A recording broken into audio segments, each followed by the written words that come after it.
No, I'm good. I'm good.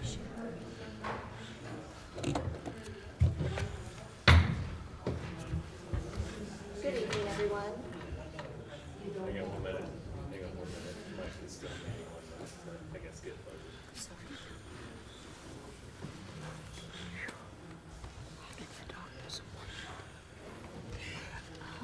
Thank you for telling me to just wait.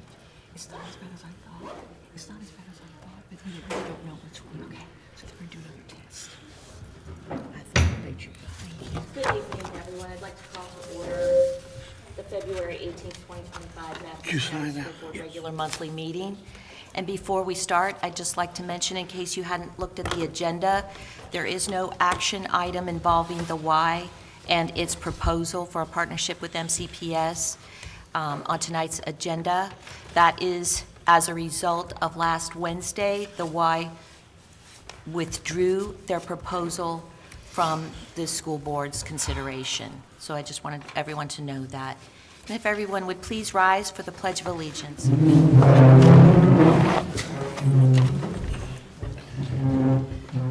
I pledge allegiance to the flag of the United States of America and to the republic for which it stands, one nation, under God, indivisible, with liberty and justice for all.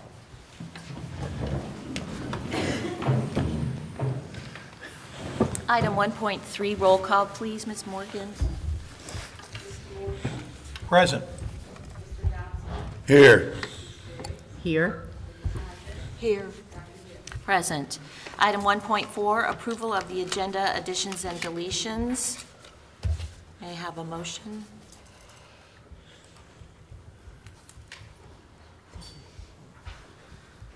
I make a motion that we approve the agenda as stated. Thank you, Ms. Diggs. Do we have a second? Second. Any discussion? All those in favor, say aye. Aye. Opposed? Motion passes. Item 1.5, the consent agenda. May I have a motion for the recommended action? I make a motion to approve minutes of January 17th, 2025, special school board meeting, February 4th, 2025, joint budget work session, which was rescheduled from January 21 to 2025, February 4th, 2025, regular monthly meeting, rescheduled from January 21st, 2025, and February 6th, 2025, public hearing / budget work session, rescheduled from January 28th, 2025, request for school bus and driver from Tour de Chesapeake, request for school bus and driver from K9 Companions, overnight field trip for VA Virginia FCCLA, and monthly claims as presented on the consent agenda. Thank you, Mrs. Hodges. Do we have a second? Second. Is there any discussion? All those in favor say aye. Aye. Opposed? Motion passes. And if on that same item, if we could please take a look at claims that need to be reviewed on June 16th. Do we have anyone who has availability? March, we have Mr. Morgan. April, we have myself. In May, we have Mr. Dobson, and we are looking for June 16th. 16th. And that is Somebody for June. What do we do? it's going to be a Monday. It's a Monday. Yeah, it is a Monday. I can do June 16th. Thank you, Mrs. Hodges. We'll take June 16th. Move for claims.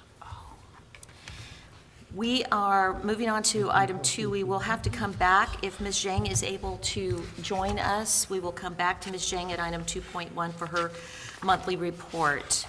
So we'll move on to item 3 with special recognitions. Item 3.1, the VSBA School Board Appreciation Month. It is School Board Appreciation Month. And I am noticing a lot of appreciation that we have gotten at our places here tonight, and from Mrs. Williams and her class. Yes. We have food, we have candy, we have things, we have acrostic poems from the 7th grade English students. I love it. This is just wonderful. Thank you so much. Just looking for more money. Amen to that. We also have certificates to distribute, as well as a proclamation from Governor Youngkin that I can read before passing out the certificates. So whereas school board members are elected or appointed to represent the interests of students, teachers, parents, and other stakeholders, and whereas school board members play a vital role in ensuring that students across the Commonwealth have access to a high-quality, rigorous education and are best positioned to uphold educational excellence in Virginia schools, and whereas school boards are the governing bodies responsible for the oversight, success, transparency, effectiveness, and outcome of school systems across the Commonwealth, and whereas school board members work for their community's parents, businesses, education professionals, and other community members to execute a shared vision of success for students, and whereas these decisions affect the present and future lives of children and chart a path to prepare all students to be productive workers in the Virginia economy, informed and engaged citizens in our pluralistic democracy, and responsible and good neighbors in our communities. And whereas School Board Appreciation Month acknowledges the contributions, dedication, and service of Virginia's local school board members. Now therefore, I'm not Glenn Youngkin, but Glenn Youngkin, do hereby recognize February 2025 as School Board Appreciation Month in our Commonwealth of Virginia, and I call this observance to the attention of all our citizens. Thank you, very nice. Thank you, Dr. Daniel. Thanks for reading that. Item 3.2. Well, hang on, we've got certificates too. Yes, yes, yes. Okay. All right. A little overzealous on items tonight. Ms. Linda Hodges, thank you for being on the school board and your years of dedicated service to our community. Thank you, sir. It's been a pleasure. Thank you. Ms. Mary Catherine Diggs, thank you for stepping up and becoming part of our school board this year. Thank you. Mr. Robert Dobson, thank you for your years of service and continued service to our community. Mr. Calvin Morgan for leaving the classroom and coming to serve on the board and providing great insights. Thank you, sir. And finally, Dr. Mary Ann Gibbs for your chair and your leadership on the board. Thank you very much. Thanks, Dr. Daniel. Thank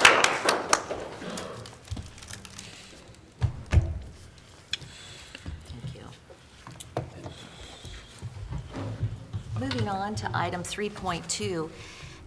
This week is the VSBA Clerk and Deputy Clerk Appreciation Week from February 17th to 21st. And we have 2 certificates. And I will also, let me step around and do this.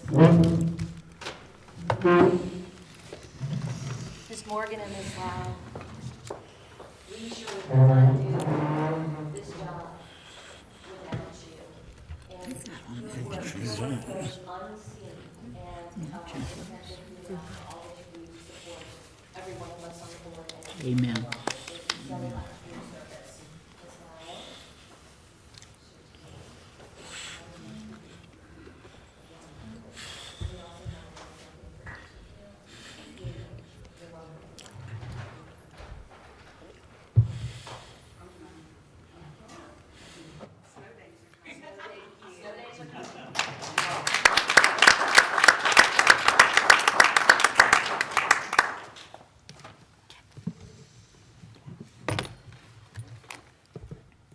Item 4, we are going to be discussing our student achievement Winter Star testing reports. Dr. Daniel, I'm excited to hear these.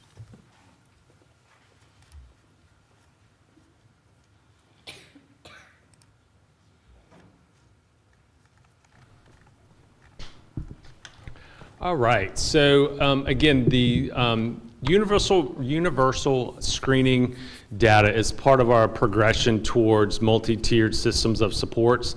MTSS is sort of a data-driven way to target student needs with intervention. It's also a way to assess our, what we would call Tier 1 instruction. That's our kind of baseline day-to-day instructional process. There's a lot more that goes into MTSS, but for our purposes tonight, this winter universal screening data will kind of give us a comparison from where we were in the fall to where we currently stand in the winter. And these are just really snapshot assessments that take a look at just reading and mathematics. So what I presented for you this on these two slides. So this is looking at the elementary school, looking at their fall math and winter data, as well as their fall reading and winter reading data. The STAR breaks it into 4 achievement bands, if you will: at benchmark, on watch, intervention, and urgent. So where I've highlighted in green is kind of a, I won't say a 10,000 foot view, but kind of a school board office view of where we stand with overall student progress. What happens after this STAR data, the STAR assessments are provided, is grade levels will then go back and look at individual students to make a determination of if a student maybe went from at benchmark to on watch, going from fall to winter, what maybe is working for students who were in intervention and have moved up to on watch. So what we're doing is looking at kind of overall data, overall growth. The grade level teachers will go in and look at individual students. So looking at second grade, the other thing to keep in mind too is this year's STAR data was renormed after COVID. So when we started this last year, we did winter and spring. Over the summer, Renaissance and STAR renormed all of their tests after COVID. When we looked at the initial renorming, the norming levels, what I would call, were sort of curved up. And so we were provided, Renaissance provided a crosswalk for us to adjust our school-based benchmarks to keep at the same level as or the old norms, if that makes sense. So the new norms kind of inflated achievement based on COVID because students weren't achieving as well, so the norm kind of got skewed. So we re-benchmarked this year to keep us in line with where we were last year in terms of what we want to see for student achievement. So our norm, our benchmark is higher than what STAR would say the norm should be. So our standard is more rigorous than what STAR has pushed out for their norm to be. Does that make sense? Mm-hmm. So based on that, what we're seeing is, so at second grade in reading, we went from at benchmark 32% an increase up to 45% in reading. In math went from 38% up to 55%. And so those, again, what's highlighted in green is basically an increase in overall, and it gets kind of difficult in some of the other categories when you look at intervention or urgent category areas, because you want to see a reduction in those numbers, but in some cases it may be intervention numbers may go up, but that's because there are fewer students have moved from the urgent category area up into the intervention category area. And that's me looking at it from the school board office perspective. That's where grade level teachers are going to go in and look at individual students. So what we're looking at third grade, again, for the most part, good growth in math, moving while we're relatively flat at the at benchmark level, seeing lots of movement up from urgent into intervention and up to on watch and moving up. And again, the testing window for STAR was third week in January, later in January. I'm kind of looking at Ms. Bray. We're kind of late January. So we also missed a lot of time in January. So it's getting students back into the routine, coming in after Christmas break, after some snow days, after some water, attendance problems or openings at the school level. So again, looking at math data, fourth grade level, seeing growth at that fourth grade level in math. Kind of transitioning over to reading a little bit, again, at second grade, seeing pretty good growth moving up from especially the urgent category and moving students all the way up the line. Third grade math, again, while at the top, at that benchmark, you don't see the growth, but what you do see is the number of students then from that urgent category, a strong reduction in that category, and the number of students kind of moving up or moving towards being at benchmark. All right, looking at grades 5 through 8. Again, fifth grade, seeing growth in fifth grade across the board.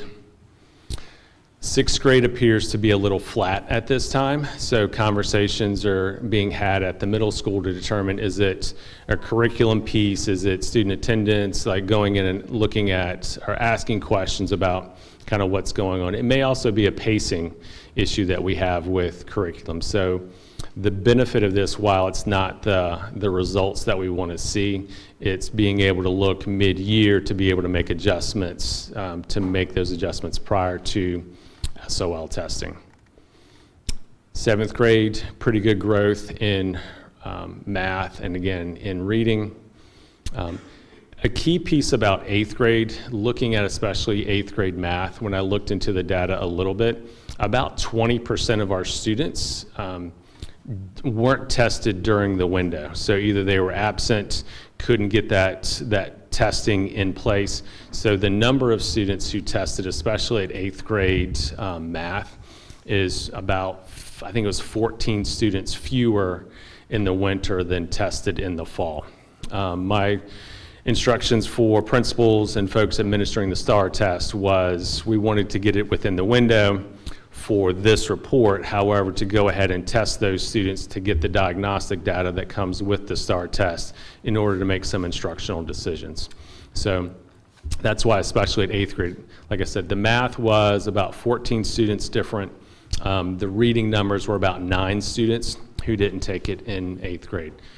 Because again, in addition to being out, we've had a pretty good run of flu going through our schools, and so we've had quite a number of students who've been out and trying to get some of the makeup data. So I would say, overall, we're still not at the overall achievement levels that we're looking for. Again, we're seeing growth across, for the most part, across our grade levels. Conversations are being had at those grade levels to then investigate, what do we need to do differently? Do we need to target individual students, looking at specific interventions for those students? So, questions on STAR data? Again, these are snapshots about kind of where we are mid-year, if you will. I mean, I don't mind starting. Oh, yes, yes. I'm sorry, Go should ahead. have asked it. Yeah. I apologize. It's not where I want it to be, Right. as one member of the school board. I will give some grace because all the reasons you just outlined, the pacing, maybe the illness, certainly it's obvious which ones give me greater concern. The numbers aren't there. Grade 3, we dropped 2% from benchmark down, and certainly the 6th grade. I will focus, it is nice to see the urgent moving up. I want to not just focus on negative, but let's look at some positives. So that's good that we're moving in that direction.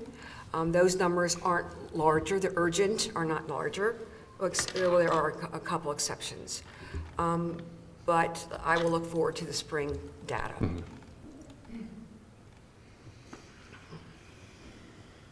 I see, looking at this from looking at figures last year, we're still at about a 30% fail rate.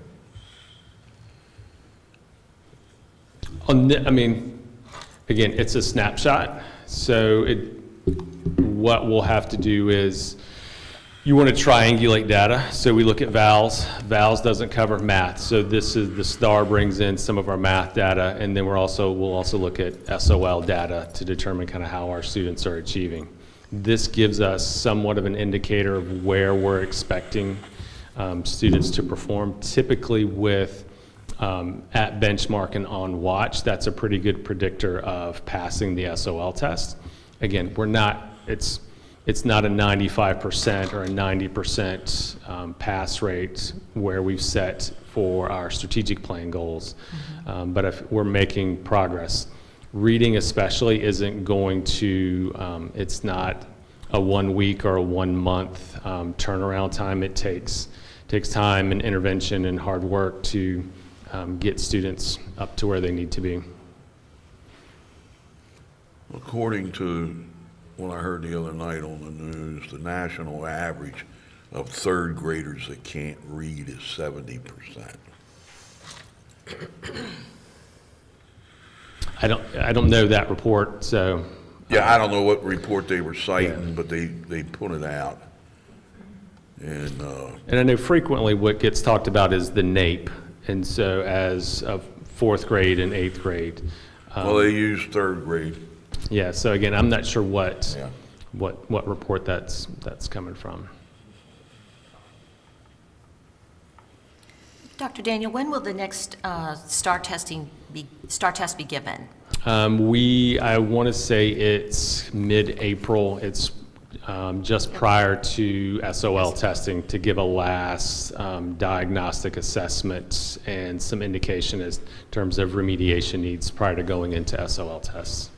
And you mentioned, and you discussed last month, or a couple weeks ago, which was January's official meeting, the targeting that's done with vowels and how focused the attention is being given to students with their gaps. Mm-hmm.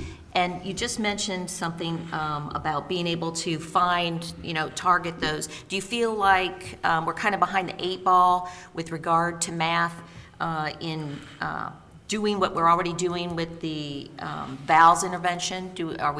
Is that a model that we're not quite haven't implemented?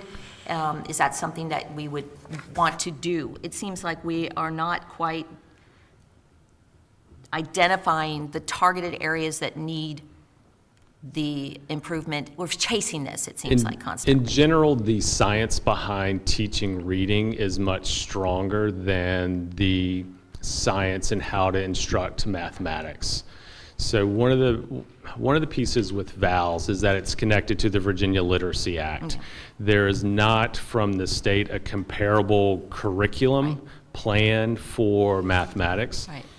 So we are anticipating coming from the state a similar piece of legislation. We're anticipating waiting on guidance in terms of high quality instructional materials with regards to mathematics instruction. So for a long time in Virginia and elsewhere, it's difficult to build a vertically articulated curriculum for mathematics.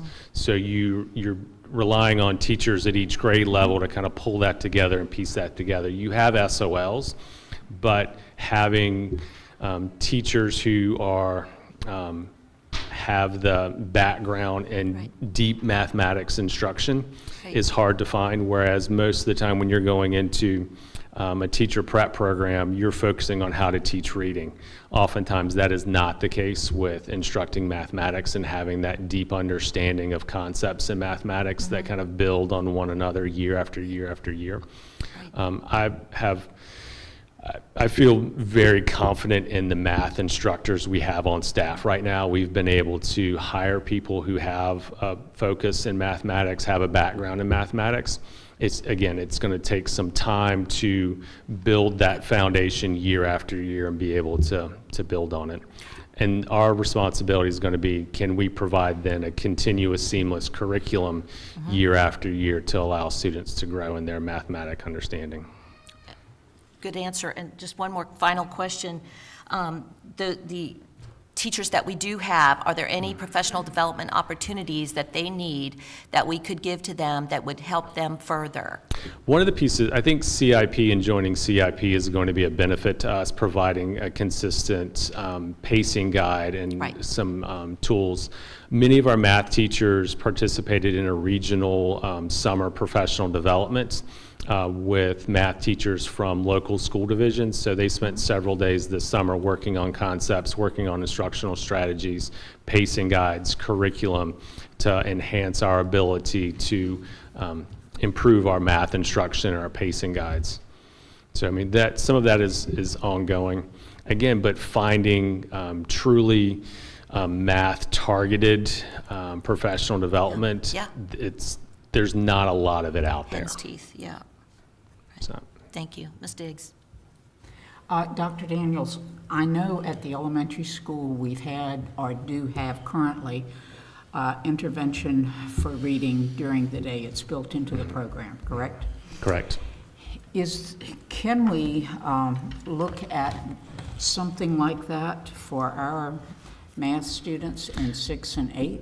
So as one of the things Ms. Simpson is looking at for the master schedule for next year is to build in an intervention block as part of the master schedule, kind of carving off 5 to 7 minutes from each block to create kind of a 30-minute block, depending on grade level, but a 30-minute block during the day for intervention of some kind or differentiation. So if you're not in need of that intervention. So. And also, I think part of, as we get better with MTSS, we'll get better at identifying very specific skills and strands. Right, one of the things we've done this year too is moving to double blocking math instruction at the middle school and at the high school for students who are on grade level in their math. So we've enhanced or increased the amount of time, the instructional time that students are receiving in language arts, but also in math instruction. So that's going to begin to pay dividends. It takes time. It takes time. Thank you. Sure. Any other questions from members for Dr. Daniel? No? Thanks, Dr. Daniel.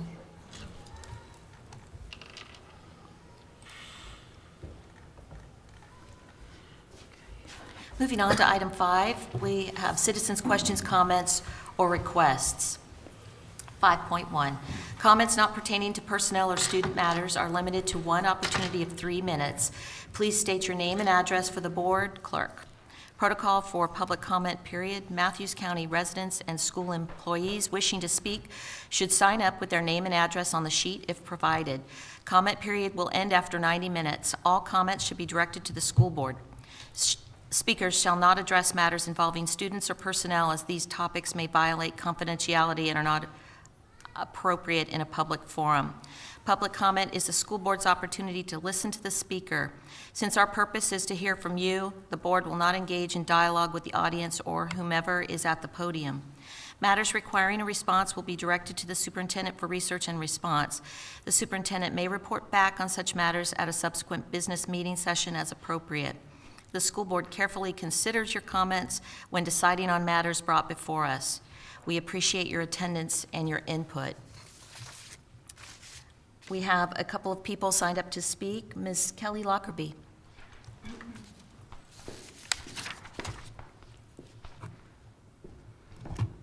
Thank you, members of the board.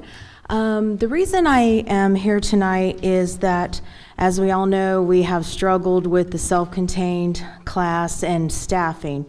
Last year, I had requested that we possibly look at giving a higher rate of pay for paraprofessionals who serve in the self-contained capacity. I noticed that there wasn't anything on the budget in reference to that. And also, what I wanted to ask was, this year has been particularly difficult for the paraprofessionals. We haven't had any sort of teacher in the special education role for at least 2 months right now. And even prior to that, this school year has been a roller coaster for them. And The paraprofessionals are really extremely low paid. And they have had to, this year, do a lot. They have had to take data.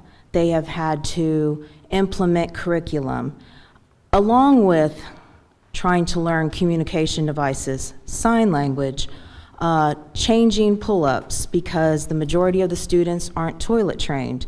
They don't communicate. They need help eating, drinking. It's just a lot.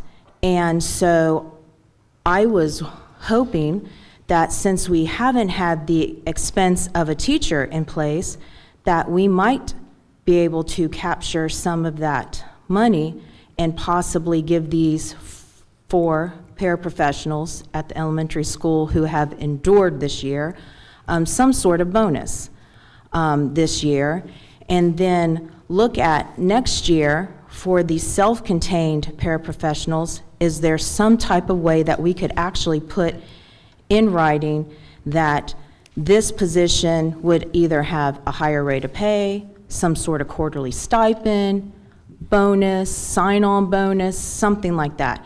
Because as we all know, these positions nobody wants to do. Last year, we went through paraprofessional after paraprofessional. It was just a revolving door. This year, these 4 are rock stars. I don't want to lose them. I'm telling my husband, if I can't get them money, can we give them money? Because we just can't lose them. And I just would ask that you guys just really consider it.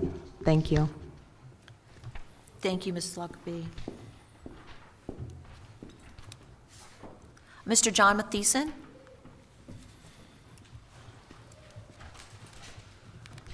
John Mathieson, 46 Edwards Creek Lane in Hudgens. Dr. Daniel, esteemed board. I wanted tonight to let you know that the first Dine to Donate from the Gwynns Island Foundation is going to be held at Howard Dooley Cafe on March 6th, which is a Thursday, from 7 in the morning to 7 in the evening. We invite everyone here, also people in the audience, to come out. The monies that are raised this year will again be going to education, either mini grants to the schools, scholarships, but there is one recipient that we are setting up, and that is what's going to be called the Matthews Music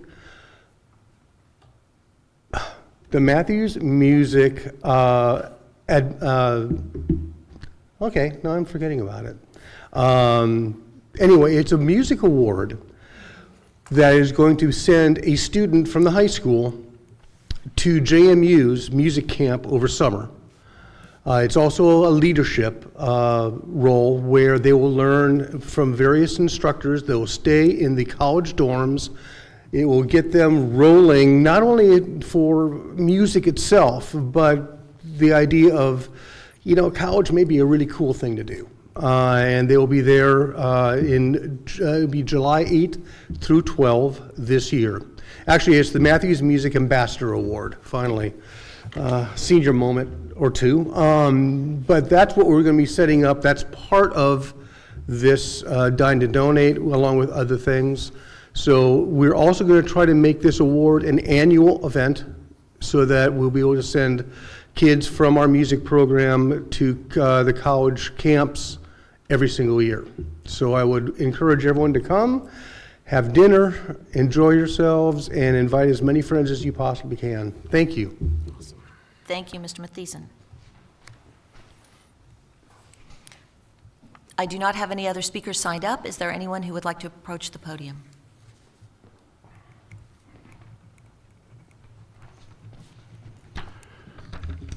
Richard Hicks, North Virginia. I have 2 items for you this evening. I missed the public hearing on the school budget. Question, did I miss it a lot? The answer is no. The school budget is a page of big numbers with no detail. Considering we are in the 21st century with all kinds of electronic devices in use, I would propose that now is the time for our cutting-edge school board to post detailed budgets online for the hardworking taxpayers in this county to peruse.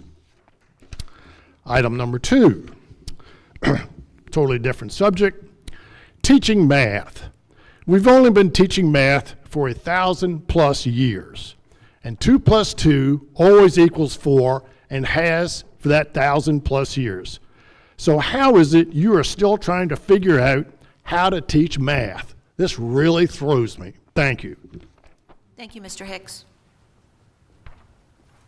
Is there anyone else who would like to approach the podium?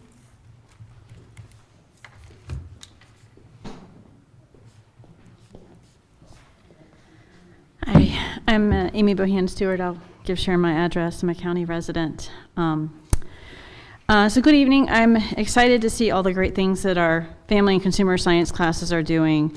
And I can see that our students in the community really love family and consumer science, and I really hope our school board members and administrators will do all they can to make it a success. FCS is a unique offering, and it may attract tuition-paying students as well. And CTE, which is part of, FCS is part of that, it really does need a line item in our budget, so thank you for your support with that. I'm disappointed, though, to hear, we still have problem filling positions, but I don't hear any talk of how to save teachers' time. I resigned last year because I could foresee an increasingly insane workload for my future at Matthews County Public Schools, so with no end in sight. So I resigned. Sure, we needed to increase pay for our teachers, but having them teach 2 or 3 subjects for a small increase in salary is just not attractive. It wasn't to me. I would have been willing to teach one thing for less money because I don't want to work 70 hours a week. And that's what I was doing. A high workload for an extended period of time is just not healthy. I really hope that there are some things that this administration is planning on doing and just not talking about it at school board meetings. From what I have seen, though, nothing is being done to address the fact that we're hemorrhaging teachers. It's like we're just going to stand by and watch our school system bleed out. Are you going to provide some teachers pay teachers money to every teacher? This would be a great way to get teachers to a reasonable workload, and probably not that expensive. Teachers pay teachers is the best place I know to find great lessons made by real teachers that work well. Teachers can find better material there than on the CIP resources that you guys are planning on being a part of next year. When I was at Thomas Hunter Middle School, I was allowed to spend some of my science money, my science supply money, on several teachers pay teachers items per year. And this was done by reimbursing me for about $20 to $30 a year. But now that y'all want to move teachers around all the time, which actually does make a lot more work for the teachers, you should probably consider a district-wide license, because those products you reimbursed me for, they were just for me. They don't transfer to another teacher. It's for me, one teacher, okay? Now, another thing you could do to help teachers out is bring back IXL. If you're worried about math scores, I love this program as a parent and a teacher that used it. It was great for giving students individualized problems and help scaffold them to the desired level of success. So, and it imitates the computer adaptive SOL math test. So, and you can generate tests and quizzes on there quite easily. Especially if you were a teacher like me that was just dumped into teaching math last minute, IXL helped me do what I could do for them. It made it easy to make a quiz or a test. And there's videos on IXL that if your teacher isn't that great at explaining it, or you want to hear it another way, or you need a reminder of what your teacher told you how to do this, you've got a video on that in IXL. Ms. Bohannon Stewart, I'm sorry, your time is up. Okay, thank you. Thank you.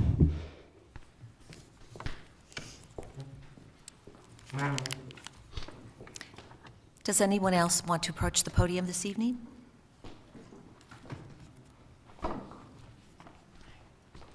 Hi, this is the first meeting I've ever attended, so I'm sorry if I don't do this correctly. I'm Tisha Collins. I'm the mother of a couple of MES students, one who's a typical learner and one who is a ADHD learner, who a couple people know of here. I would like to respond to the proposed lengthened school days to make up for instructional time that's been lost.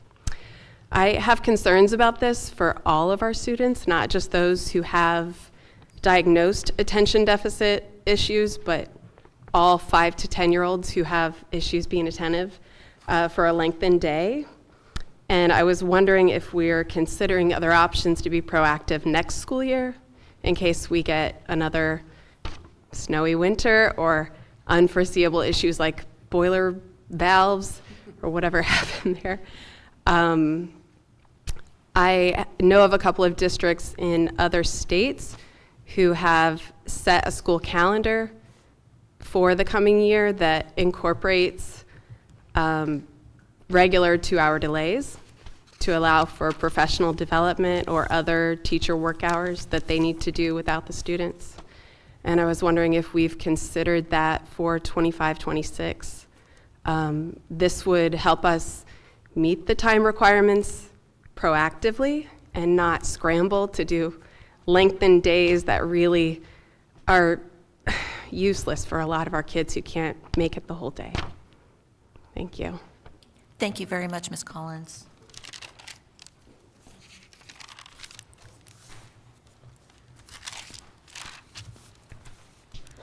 Good evening, Sharon Fry, Port Haywood.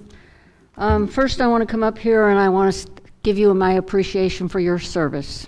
You deserve it. Hard job. Glad I'm not up there. Thanks to Ms. Diggs. Thank you. Also, I want to thank the clerks and the deputy clerk. Thank you. Without you, the school board, I think, would be a little bit puzzled about what's going on because you can't take good notes. I'm not impressed with those grades. I can't tell you what to do or how to do it. I can't believe our United States is in 38th position in the nation as far as our scores go. I'm not impressed at all. Once again, I will say I'm old school, and why we're not retaining these kids, and I know it's the Department of Education and not our county school board, but when a child doesn't have a good foundation, and why you all aren't fighting for a good foundation, and the parents don't know that sometimes these children need to be kept one extra year, then you wouldn't have urgent learning. You wouldn't have watch learning. That child would have a foundation set up.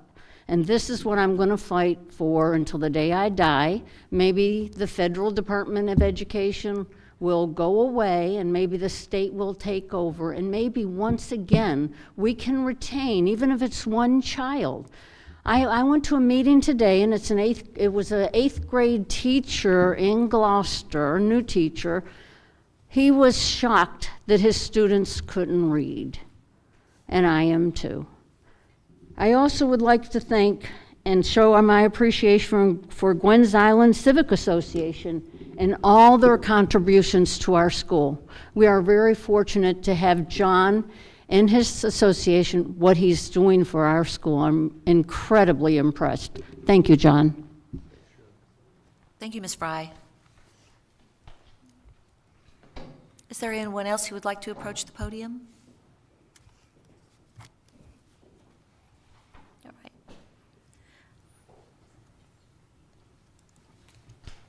School board member comments?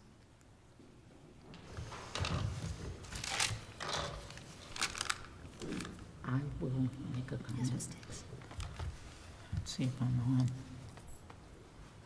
Am I on here? Okay. Well, I want to thank you all for coming out tonight, and thank you folks who addressed us this evening with your concerns.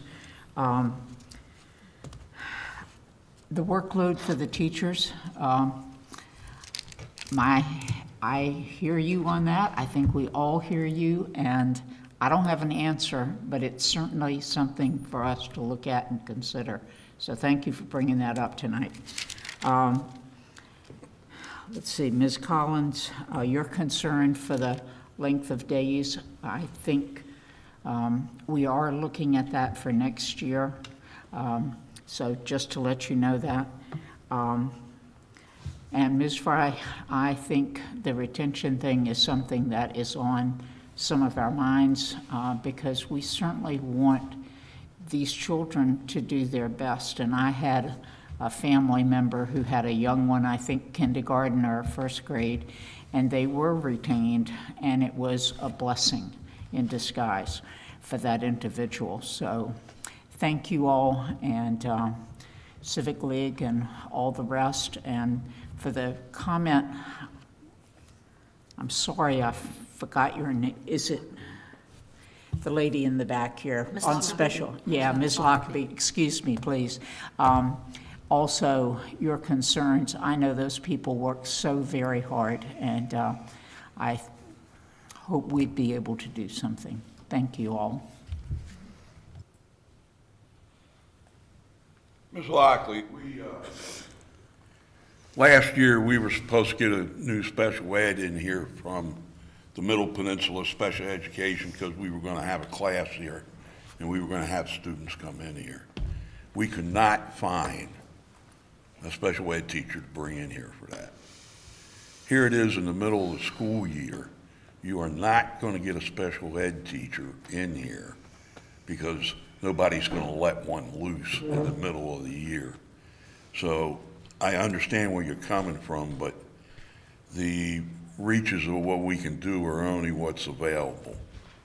And this is something that's going to become a reality from now on, is these special ed teachers. They're just going to be hard to get.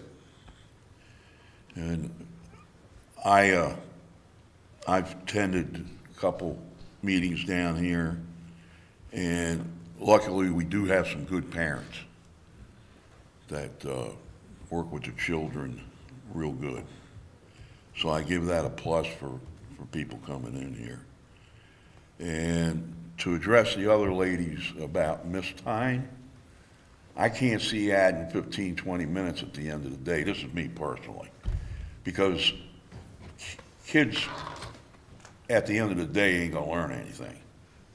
I would rather see full days or half days added to take care of that, because you can only, I look at it, once you go past an hour in a class, you start losing them. You start losing them. And it did me. So 45 minutes to an hour is a good time for a subject, and you start making it 20 minutes longer, I don't see where they're going to learn anything. So if it was up to me, I would look at extension at least a half a day in order to get that missed time in. That's all I have.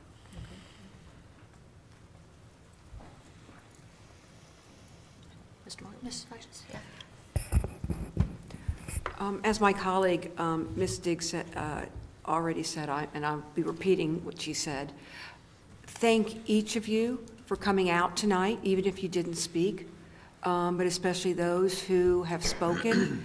I just want to make sure everybody understands that we do hear you, and even if we don't make a comment, we do take it back, and we do have conversation about it and give, you know, your ideas and your opinions and your thoughts, conversation outside of here. So I just want to let everybody know that for me, it is important to hear from community members, from parents of students, for things that maybe we haven't considered. And tonight I've heard some things that I haven't considered in the past. So I just want to express my appreciation for taking the time to come out and be engaged with our school division.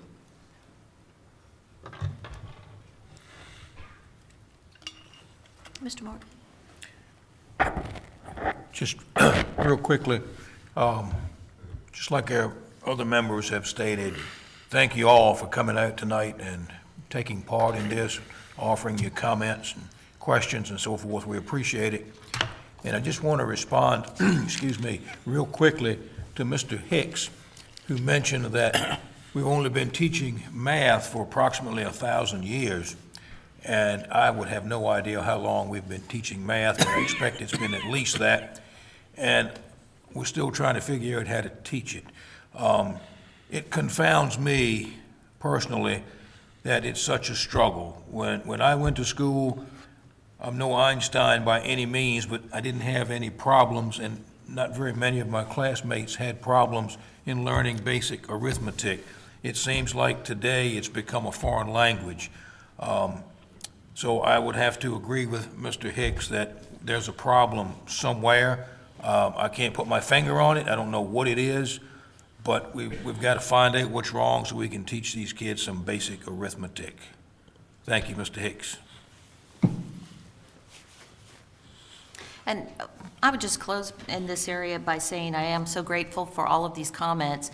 I think everyone in this room and in our community has the same overwhelming feeling of we want our children to achieve, and it just never happens fast enough. I think we've been up against some challenges that are for decades in our country, and I think specifically the last few years that will take a lot of time to dig out of.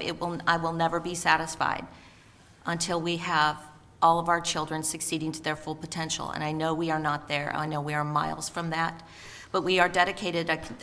This board, as unique as the personalities are up here, are all dedicated to that. And I think it does help us to hear that strongly from the community.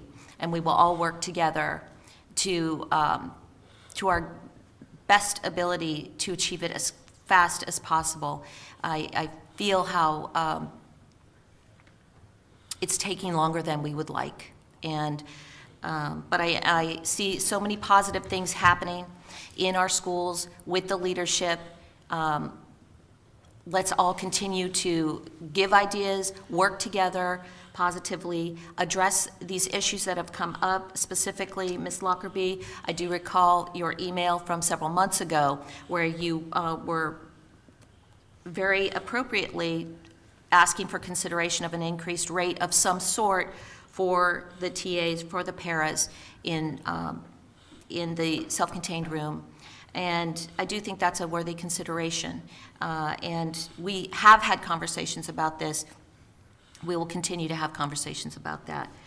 The positive points from Mr. Mathieson, always wonderful to have our community support our schools through these Dine to Donate events and more, with the unique opportunity of the Music Award, the Matthews Music Ambassador Award, fantastic. Mr. Hicks, Ms. Bohannon-Stewart, Ms. Collins, I hear you.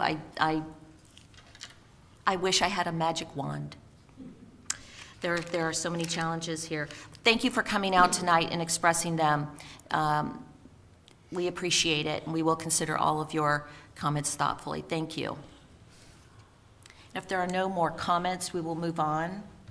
We're ready to hear from Dr. Daniel on your informational reports. Item 6.1 is the FY26 Matthews County Public Schools budget.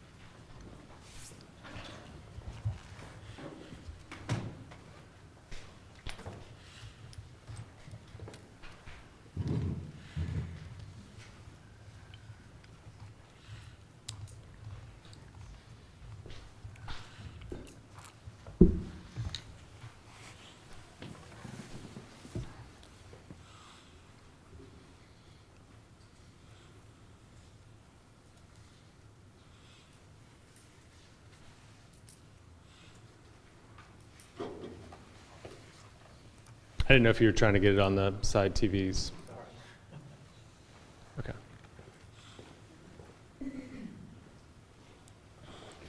Okay. So I'll go through kind of an overview of the budget and kind of highlight some of the changes from what we discussed at the work session. So this year's budget proposal, and I'll stress the proposal piece while we'll ask the board to approve a budget tonight. Understand that we'll continue to collaborate with the supervisors and work on ways to make this budget work along with the county. So just because the board is up for a vote tonight on the budget doesn't mean we're going to stop looking and revising and tweaking the budget. And I'll talk about some of the things that we're still waiting on. But in terms of highlights, so we're basing this budget off of an enrollment of 725 students.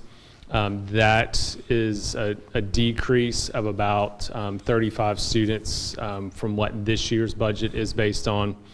It includes an increase of a 4% plus a step to the salary scale, and it absorbs the health insurance increases. So late Friday, midday Friday, we actually received the health insurance information to let us know what that increase will be.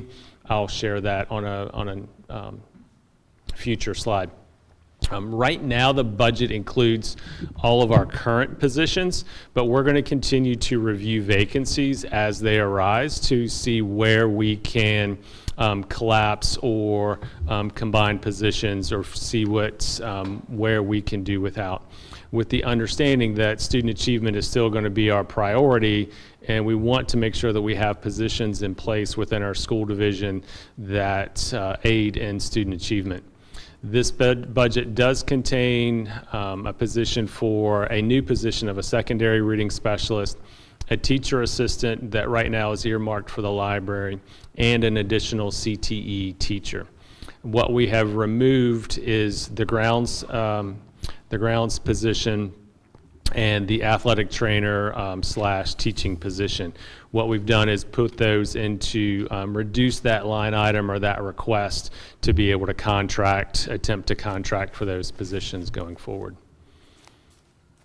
All right, so to put some numbers to the scale, so a 1% salary increase currently equates to about $129,000. The 5% salary increase equates to about $566,000.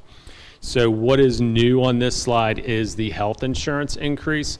So our Centera premiums, the Centera health insurance, our increase is 21.4%. That equates to an approximate increase of $322,000. The original budget that we had discussed, we had a placeholder of about 8%. So we were estimating about $153,000 for that. How much is that individual? I'll give you an idea on that towards the end. The budget proposal right now has the division absorbing that increase. So right now, what we're proposing is that there will not be an increase in health insurance rate going to employees. This budget includes attempts to absorb that increase. So that's the short answer, Mr. Dobson. So the increase to Anthem is about 43 for those employees who are on the Anthem plan.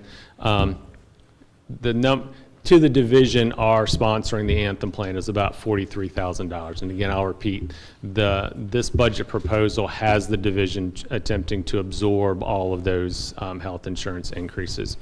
We're about a 3-to-1 in terms of employees who are on the Centera plan versus the Anthem plan. So we have 3 times as many people on the Centera plan as are on the Anthem plans.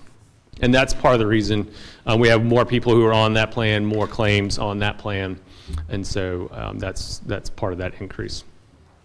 Future considerations, just stuff that we don't know yet. So we still don't have a state budget. So we have the governor's proposed budget that came out in December. That came with a calculation tool. We've gotten some basic guidelines from the proposed House budget and the proposed Senate budget. However, there's not an approved, agreed upon, voted on budget yet. So we still don't really know what our basic aid is going to look like from the state. One of the kind of difficult situations that there's been a lot of conversation about a one-time bonus for SOQ positions coming from the budget. And so the debate surrounds when to, if to do it, but then also the timing of that. Does that come at the very end of FY25? Does that go into FY26? The timing is impactful for us, but the other impact is it's just for SOQ positions. And so we haven't talked a lot about SOQ positions this budget cycle, but not all of our staff members are SOQ funded positions. So we employ a lot of people that we don't get state funding for at all. So if there is then a $1,000 bonus that's provided from the state, we're going to need to then match that bonus for all of those positions that aren't SOQ positions. Every division in the Commonwealth employs people who are not SOQ. You would not be able to run a school division on just the SOQ funded positions. The other possibility is we may see a decrease in state funding for FY25. So based on how this budget rolls out, they may cut our funding for FY26 before we even, FY25 before we even get to 26. So impacts for 26, again, not knowing kind of reductions or increases in the state budget. We don't know what that budget is forecast to be. Again, we're going to review the number of positions, folks who are retiring, folks who may be leaving. Where can we absorb positions? Principals are looking at master schedules. Are there ways to create master schedules where we can share positions, and what we can do to kind of make that work? And also, too, understanding that the county has articulated a great amount of support to support our teachers, but also are working diligently to improve the actual physical plants of our schools. So the county has has collaborated with the school system in working to generate funds to improve like all of our schools in numerous ways.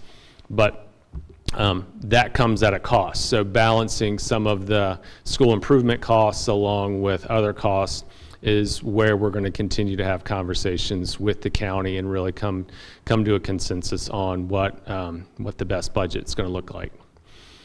So additions and changes based on what we've allocated.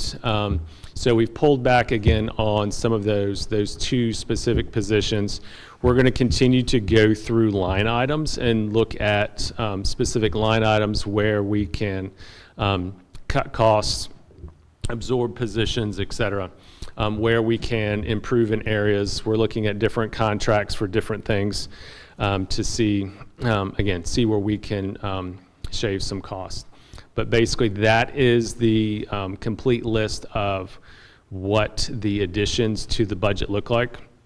The biggest ones on there obviously are the 4% plus a step and the anticipated health insurance costs. That alone is over $900,000 just in those two line items. Changes from the last time we talked about budget. So removing the athletic trainer position, removing the grounds position as a full-time position. We went back and looked at the heating fuel line and analyzed bills. So that is an increased amount that will then stay with the county. And also going through some of the other maintenance and utilities line items that will again remain with the county. Overview of funding sources. This is relatively the same from when we talked about it previously. The difference, I'm trying to think, I don't think there are any other kind of additional revenue sources that have changed. There are no additional projections or anything along those lines in terms of anticipated revenue sources, except for the additional ask. Sorry, the additional ask is from the local, and so that's the change is the increase in ask from the county is directly related to the health insurance increase that came on Friday.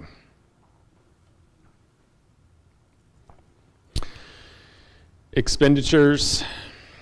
Kind of running through the expenditures, just to note on the operations and maintenance where it has a decline in about just under $600,000. That's the net change. I missed to clarify and to restate where I misspoke at the joint work session. That's the net change. That would be a reduction in that because within that line item is also our custodial services. And so with the salary increase, there is some increase in that operations and maintenance. That isn't the full total. That is, we don't zero out that budget with the maintenance mergers, I guess, an easy way to say that. Again, accounts related to the maintenance. Again, we've adjusted the cost for heating oil. And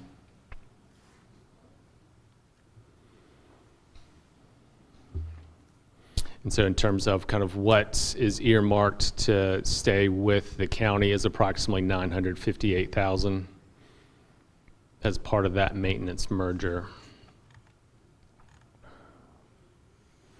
Again, this is what would stay with the school division and is highlighted then in that maintenance and operations line items that would stay with the school division.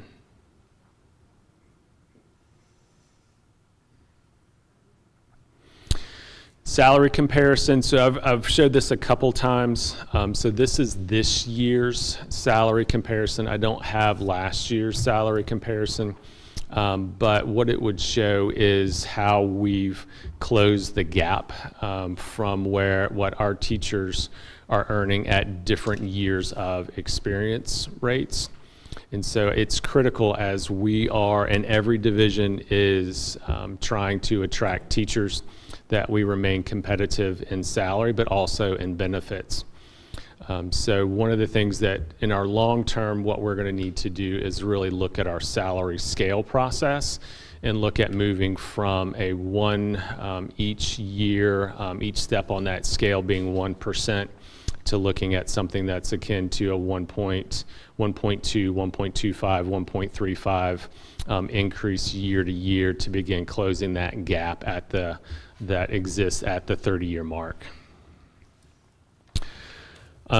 What is new and kind of going into what Mr. Dobson was kind of asking was, I went in and looked at health insurance costs from division to division, and it's somewhat difficult to compare health insurance plans because every plan is slightly different, and different divisions offer different versions of plans. And so if you've been in the market lately, kind of comparing health insurance plans is quite complicated. So I tried to, I guess, break it down to a relatively, easiest way to understand it. So I looked at the lowest cost health insurance option per division, the highest cost, or kind of like a Cadillac plan in each division, and then whether or not a division offered a high deductible health plan or not, because not every division does offer a high deductible plan.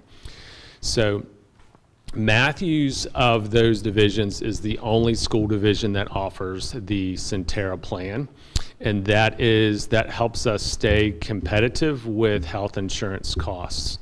So what we're looking at is comparing then Matthews, West Point, Middlesex, lowest cost plans. Everybody else is offering some version of an Anthem plan. West Point and Middlesex also use the local choice. Gloucester is, they have basically too many employees on the Anthem plan, so they're not eligible for that local choice option. They do kind of a point of service kind of plan. So we're competitive at with our Centera plan at the family rate. We're not as competitive with individuals, so a single employee, it's just them on that plan. Where it gets pretty prohibitive is at the higher level kind of plans and at that family level. And so I created the slide to give us an idea of why it's important for us to be able to absorb as much of that healthcare cost as possible, because that's part of the overall compensation package that our teachers are going to look at in terms of, do I stay in Matthews? Do I look for other opportunities? Are we able to attract individuals coming to Matthews as we have openings that arise?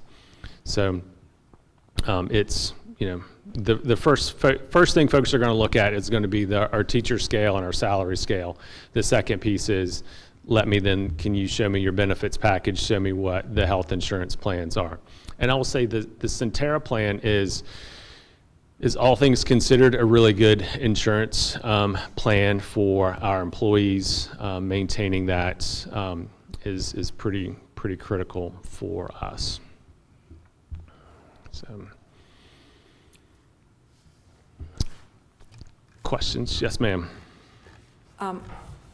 First of all, I do want to thank you for advocating for absorbing the health care plan. So it's not like, as has happened so many years, you get an increase, but it's all absorbed. The cost of health insurance is absorbed in that increase. So this is a great effort to making sure that any increase to our teachers is truly an increase. So again, thank you for that.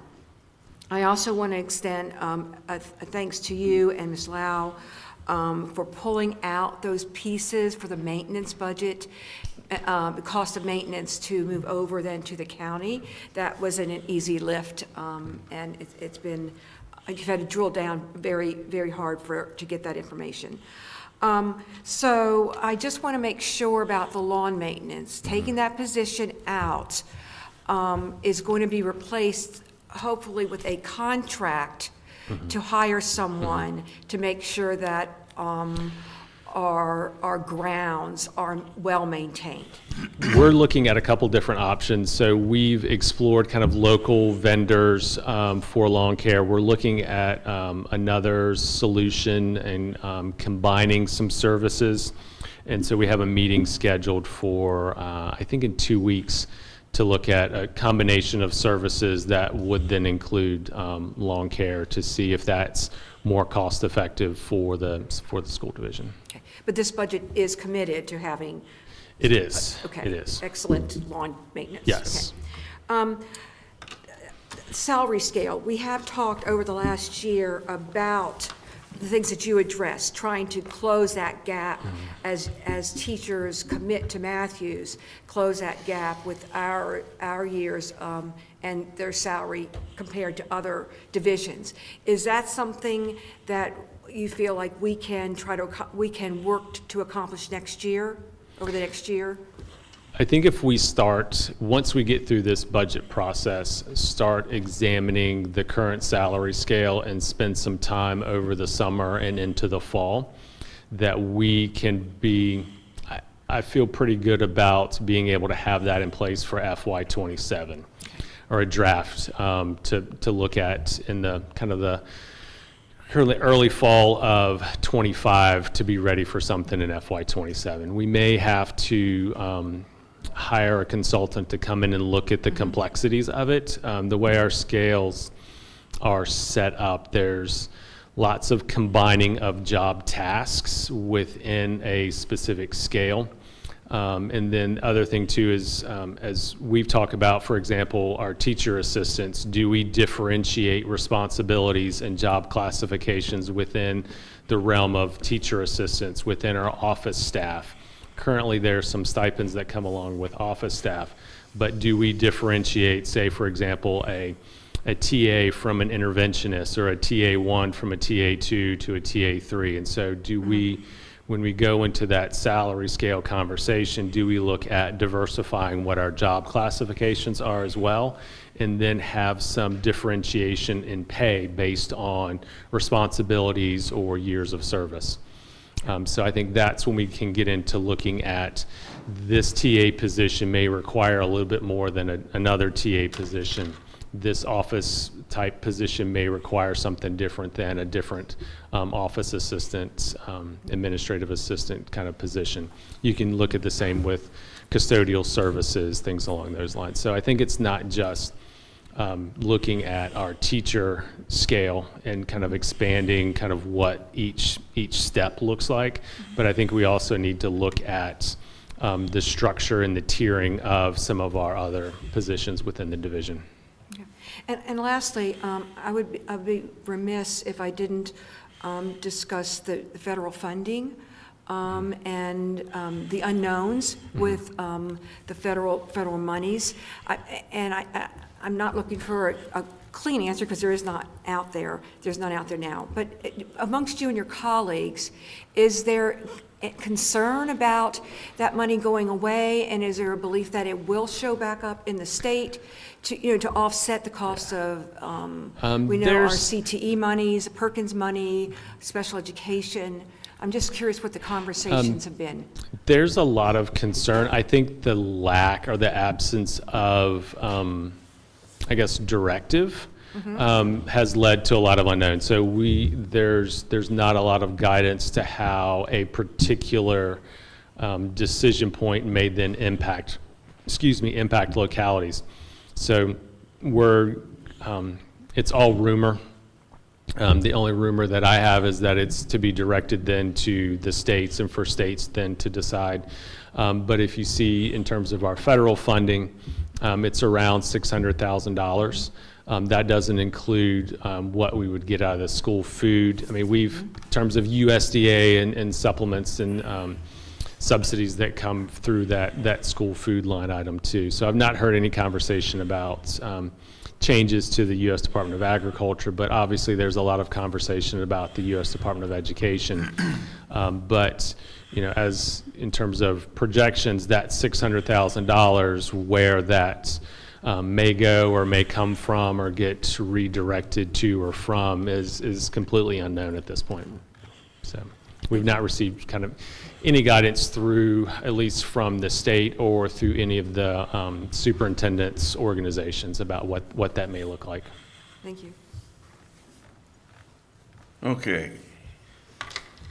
I know teachers don't always see the big picture, but their benefit package is very well. And I heard a teacher in here one time say, well, I don't get a deposit slip for it. So some people have a different outlook. Because the people that are paying the salaries don't have that benefit package. And the pay raise I got this year was 2.8. And so we're all looking for a 4% pay raise. I still think we ought to tie the pay raises to the COA.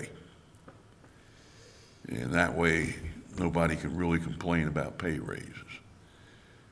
That's one way I look at things. Looks like we're going to have to pay an incentive in order to get our special ed teacher. Am I correct?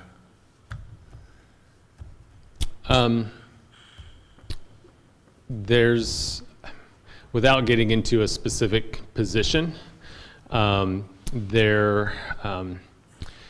we would have, if we want a broad understanding or a broad approval for hiring bonuses, we would then need to somehow put that in the budget for sign-on bonuses. Typically what we try to do is, where possible, in some cases we'll try to match salary in hard-to-fill positions if somebody's coming from a different division.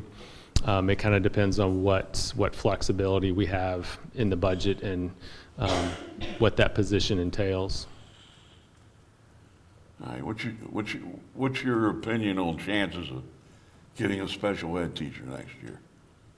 Next year? Well, at the end Currently? of the season, it'll be June, let's say.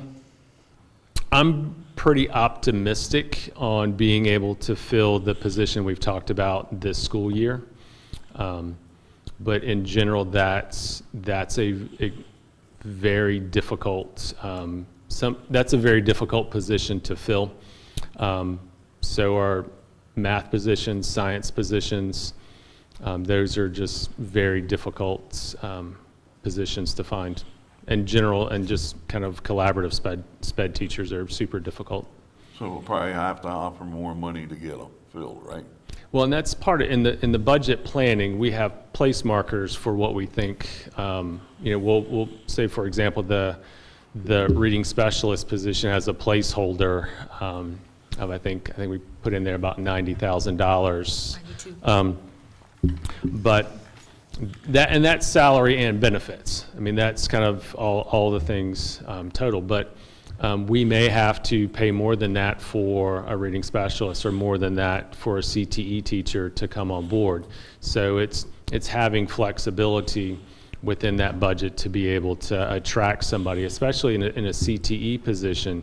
Oftentimes, we're attracting somebody out of private industry to come in and teach. And so that lift is not just coming in. They're going to then be required to take classes and get certifications and do a lot of other work outside of the classroom to get that license to be eligible to teach. That teacher's going to be here or at the high school? I think it depends. I think we don't have a spot right there for it. I think what we're looking for is what that skill set, what their potential license or their actual license allows them to teach and where that would fit. I know we've had lots of conversations. The board has had conversations about an auto teacher. I think the high school would love to have a business teacher. The middle school would love to have some computer kind of business classes as well. So I think it depends on the skill set and the candidate and where it fits in the grand scheme of things. Can we get the shop teacher for automotive put out at the end, you know?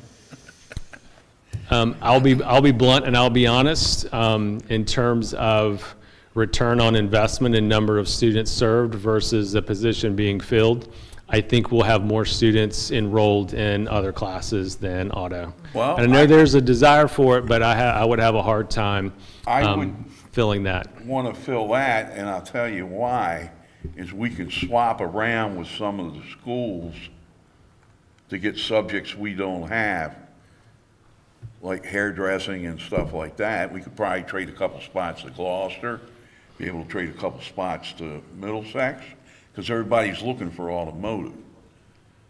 I mean, I'm trying to figure out different ways to do things. I'm trying to figure out different ways to get it all filled too. Yeah. All right. So yeah, I mean, so it's in the budget. It's just kind of depending on kind of who applies and how we can fit that into. And again, with CTE, kind of like with math, we talked about having a continuum, a curriculum that is continuous and builds on it. So what we have to also keep in mind with CTE, especially as we talk about the new accountability framework, is making sure we have courses that build on each other so students can be completers prior to graduation, and also for school and division accountability. So that's making sure that we've got kind of prerequisite courses put in place that allow kids to naturally become CTE completers.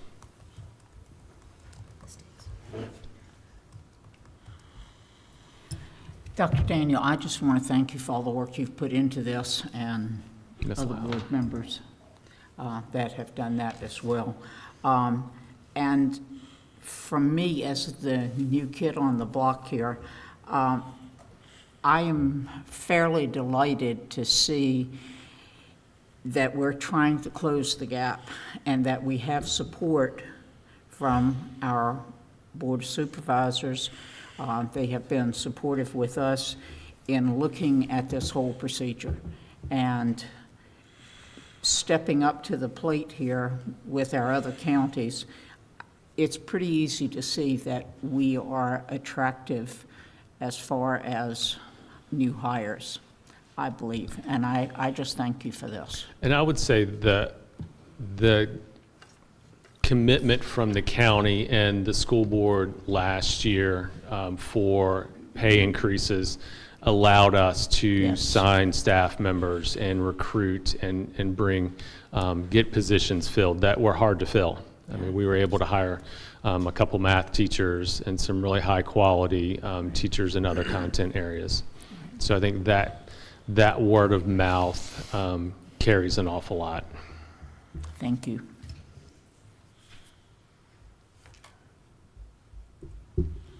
Mr. Morgan, do you have any questions? I don't have anything, thank you. Dr. Daniel, I want to go back to the increasing the step issue. I think it was possibly coming up on a year ago that Mr. Tom Canny actually sent an email recommending consideration of that. And I was wondering if you could just explain it a little bit more. I know Mrs. Hodges has asked a question about that, possibly implementation for FY '27.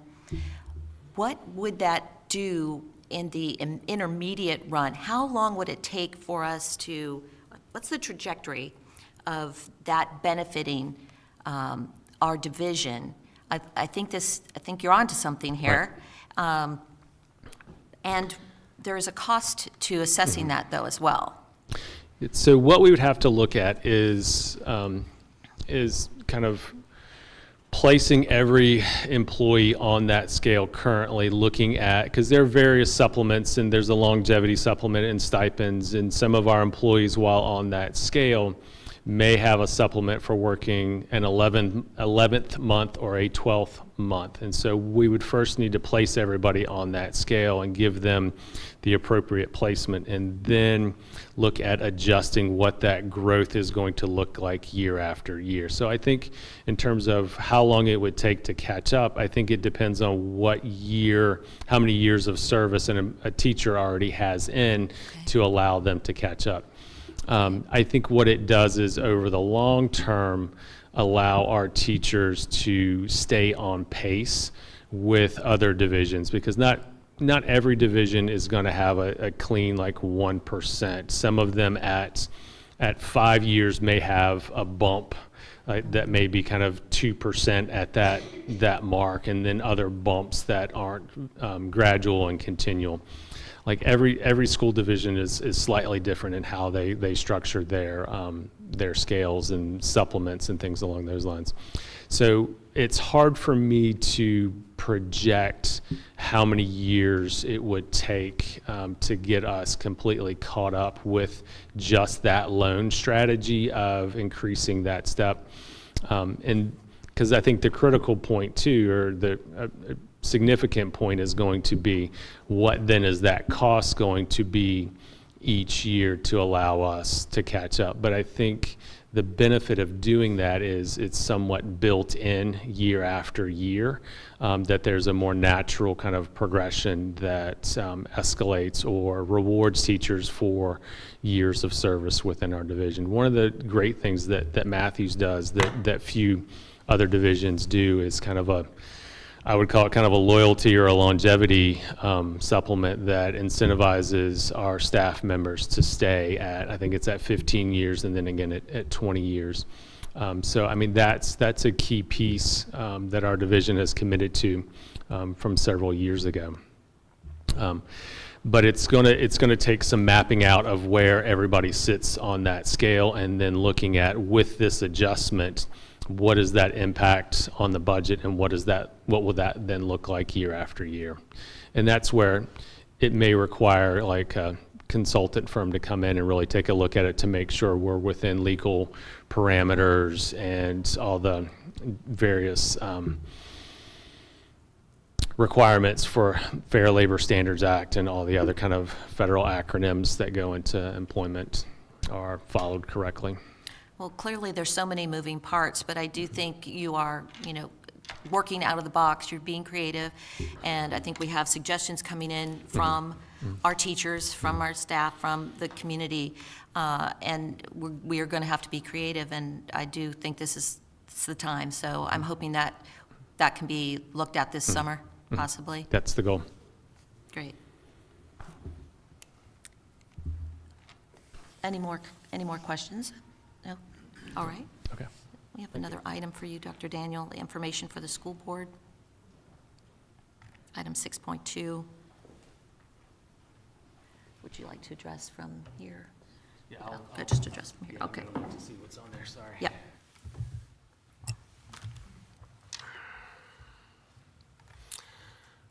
All right, so some information for the school board to be aware of. So the initial piece is spring break. That's kind of highlighting what the leave is for 11 and 12-month employees over spring break. We've issued a statement of support for WHRO. You have in the packet the school-based financial reports. Kind of those are the in-house, if you will, school expenditures. Those are different clubs and various activities within the schools, what those balances are. The FY25, the January FY25 expenditure report is in there.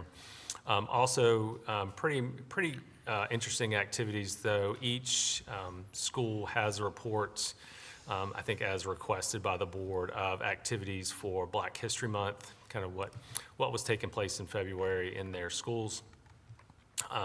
And then also, too, is a highlighted regulation that I am making an adjustment to, just for clarification. So a question came up about the Monday after Easter Sunday as an 11 and 12-month employee holiday. And so having some conversation about that during, at the school board office, kind of what was the impetus behind that. And the thought was that when, at some point when spring break was tied to Easter, that day was also to be granted as an additional holiday for 11 and 12-month employees. So I've just removed that one line as part of that regulation. It's not an issue next year. Based on the proposed calendar, the proposed calendar next year has that week off. So just making you aware of that. It doesn't require board approval, it's a regulation, and so based on policy, that's kind of superintendent discretion, but just keeping you all in the loop on that. I will highlight one thing while I do have the microphone. It probably doesn't fit with information items, but I just want to kind of give a massive amount of kudos to our cafeteria staff today. So with some pretty short notice, the cafeteria staff turned around and made happen meals for 3 days for our students to take home with them today. So in terms of informational report, the elementary and middle school did 2,437 meals between regular feeding and bag meals today. The high school did 1,103 total meals today to send home with our kids in anticipation of not, spoiler alert, we're getting a lot of snow, and so we may be out for a couple days. But the cafeteria staff on pretty short notice made feeding our kids a priority and got it done. And I think they were short-staffed by two people today. So they while my comment was it may not quite be turning water into wine, it was pretty close. So they pulled off a pretty big lift today to make sure our kids have what they need when they aren't in school. So, Mrs. Hodges. Is that something that they came up with, or I don't think we've ever done this before. This is not amazing. on snow days. Part of the guidance when you're going to remote learning days is an attempt to make sure that all the services that students would normally have during a school day are provided in those remote learning days, to approach that as closely as possible. So a lot of school divisions looked at doing bag lunches and sending bag lunches home. During COVID, you'd have kind of drive-by, or you'd put some lunches on the bus and go deliver. Well, if transportation's perilous, and that's why we're canceling school, you're not going to, put it on the road. So some school divisions, some food service staffs try to make that, or try to get that as close as possible. Ours knocked it out of the park today. Are there any pictures of them knocking it out of the park?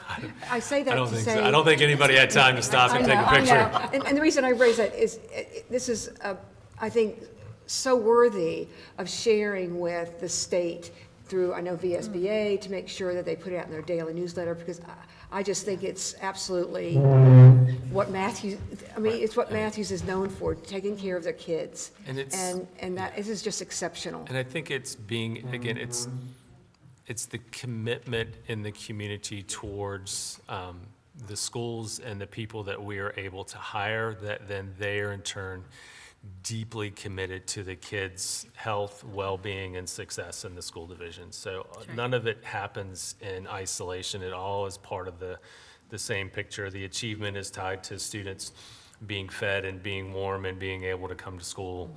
And it's being able to then attract the right people to come in and lead those initiatives. So. This is wonderful. Okay, I think that's. Okay, I had one comment or question regarding WHRO, and I go to those meetings, quarterly meetings or whatever they are. I just was curious as to the usage of the options that they provide, whether it's the learning vans or other features that they offer, if we're taking full advantage of that. I know that, it's quite, there's a lot available, so I was wondering. I think it's probably underutilized, That's what I'm thinking. to be honest. I think as we move towards a learning management system, a lot of and that's Canvas. We have a lot of teachers who do use Google Classroom, but there are a lot of resources through WHRO that are easily imported into a learning management system. And that's just one part of what WHRO offers. That's the part that's probably most appealing to me, but there are other options in kind of reverse field trips where they bring information on site. I believe we had the reading van come out last year. I'm not sure if we've got that on the agenda for this year yet or not. But WHRO provides a wealth of information and curated videos, primary source documents across multiple content areas. But I think part of what has come to light during all the winter weather days is our need to have wide broadband access within the community. Yes. That then will better allow us to use a learning management system in one-to-one kind of devices. We've pulled back a little bit from the one-to-one, just kind of due to the lack of some of the broadband access, and also sometimes it's damage to those, to the Chromebooks and other devices. I understand.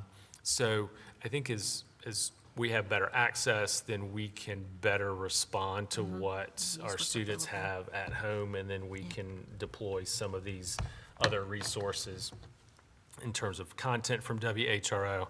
But I think we look at kind of digital textbooks and expanding how we use that and other kind of digital resources. Dr. Hughes, if I remember correctly, last year when they were here, I believe you asked them if you could get access to that, and I don't remember if they said yes or they was going to look into it. Regarding the learning vans, Or the digital Any of content. the information, I'm sorry. they I didn't have are, my microphone on. they're overly helpful. They will do whatever, they will provide whatever we need. They're very easy access.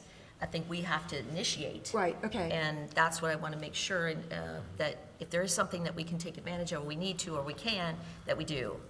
And I know it's one more thing to do, but it's there, and we do pay for it. And they're very proactive as we are looking at the production in the studio. At one point, they were going to help us do a Matthew Spotlight, and we kind of have that on hold right now, but they're really eager to help, and I think we should take advantage of absolutely everything that we can. Thank you. Any other comments or questions from members? All right, thank you, Dr. Daniel. All right, we'll move on to the School Board Informational Report. Item 7.1. We just like to have a discussion regarding CTE durable equipment inventory and record keeping. Mr. Morgan, would you like to discuss this item? Yes. I've had some questions for some time about, excuse me again. Had some questions for some time about how our inventories were done regarding CTE equipment, meaning, shop equipment, whether it be wood shop, auto shop, Mr. Applegate's engineering class, and so forth. Is there an inventory being kept? If so, where is it being kept? Who gets a copy and so forth? So I had a very brief discussion with Mr. Applegate a few days ago, and he assured me that there is an inventory list being kept, at least in his classroom items, as well as the carpentry shop. We are not certain about Ms. Hayes' class. I believe we didn't know about that for sure. I've got inventories for almost everything except for auto shop. Auto shop. I do not have a detailed list of what's actually an auto. We're about, Mr. Applegate needs to take a microphone. Or we could get that, we can. Is that a future agenda item, Mr. Morgan, that you would like us to kind of get that information back to you? My concern is, or my question is, if there are inventory lists being kept, and I'm sure Mr. Applegate tells me there are inventory lists that they do exist, it's who gets them? Who holds that list? Is it department heads, building admin, or are they in the superintendent's office? Where are those lists kept? the teacher keeps their inventory for the room. However, I have anything that was spent on Perkins or CTE grants or anything like that, I have a detailed list of. Okay, and this would simply be durable items. This is everything that was spent from Perkins or CTE grant money, Okay, including chairs, desks, machinery. We have about a little over, about $318,000 of hard assets that I have inventory. okay. Is that just the high school? That's just the high school. There's a few things on it from the middle school, the new refrigerator and stove we bought, a couple things like that, but most of that is just, and again, it's money spent for Perkins and the grants that we've done that I've had to be accountable for, in those grant proposals and whatnot. And it includes classroom sets of chairs and things like that. Right, but it would not include what I consider consumable products? Total inventory consumables. Right, okay. I don't think there's any need to, because that would change probably on a daily basis. We have a list of all the equipment in wood shop. I don't have one for automotive. Okay. I've never received them, so, and I have not done it myself, so. Dr. Gibbs, what's your thought? Is that something that the school board members should have access to, or should it just be kept in the school board office? What's your guide? What are you thinking? Should have a copy. I do think that an annual inventory for durable goods is probably a responsible thing to do, and sounds like it's being done. It's just, where is that information? Is it accessible? And just everybody should be able to have access to that in the name of transparency. And I had a brief conversation with Mrs. Williams yesterday about the same issue, and she does too indeed keep an inventory, but I, as a board member, I've never known that an inventory was kept. I do think it's a wise idea to know what assets are owned by, the county, by the schools, and in case of teachers moving or moving on or whatever, I think we need to know what assets we have on hand. It's certainly always been done by the teacher or content area teacher. And I've just kind of combined what we've had at the high schools. And then is that information shared with the leadership at the schools, or is it just kind of each teacher keeps the information? It's certainly available to anybody that needs to see it. I mean, I'll be glad to share it with you guys. Okay.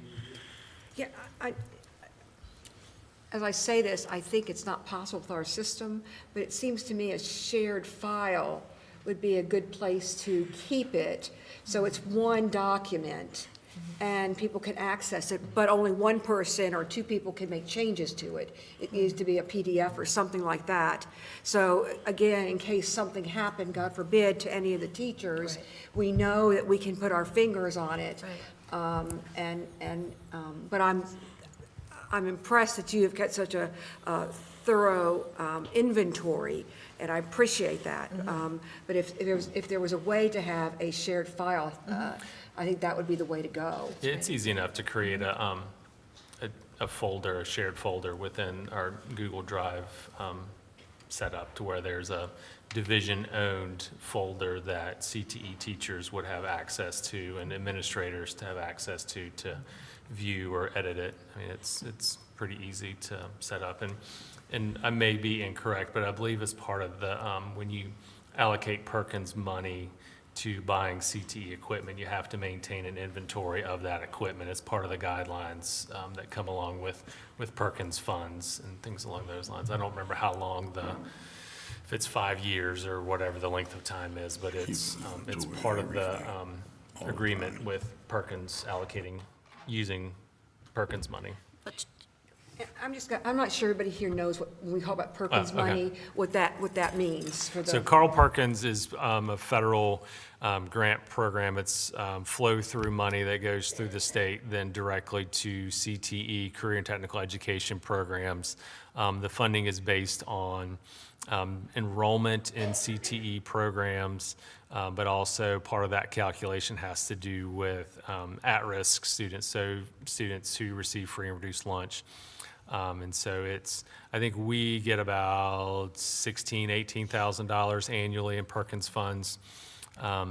So that's for our size school division, that's a pretty good amount of money. The thing is, one of the things to always know about Perkins is that you can buy equipment, but you can't buy consumable things with Perkins money. So you can buy a saw, but you can't buy blades. You can buy a hammer, but you can't buy nails. So you can buy a printer, but you can't buy the ink to then replace in that printer. So there's, as with a lot of grant money, there are always strings attached to it, but it does help support our CTE programs. And I think they've adjusted it so it's eligible for approved classes 5 through 12, or is it? Yes. Okay, so it can, if it's an approved class, it can dip down to 5th grade. It depends on courses, and there's a whole course approval process with the state for CTE monies. Because nothing's easy. And I'm glad that stipulation is there for Perkins, but I believe there are plenty of assets that are not purchased through Perkins that we own, that have been granted, or monies have been given from the community or whatever. So to fill in that gap and make Right, sure that absolutely. everything is accounted for, I think that's I've got it broken out into Okay. a community foundation. perfect. Excellent. That sounds great. They've also had donated items in the past, too. Right. Yeah. Some, like the big dust collection system, machinery and stuff that have been donated. Good question. I don't really know. Go ahead. You want to ask that? Yeah, this brings up more questions. When you mentioned donated, it made me think of the music department, because I know that over the years, there have been instruments that have been donated, and I don't know if there's any inventory of any of that. So, I'll have to look into that Yeah. one. That one I don't know as well. yeah, and again, it's just good business practice to have inventory, just to know what we have and just to know what we have. That's right. People go to jail for inventory. Any more comments or questions on that topic? I think that's good. Yeah, I mean, you gotta have a list of inventory of your property, because if it goes missing, you gotta hold somebody responsible.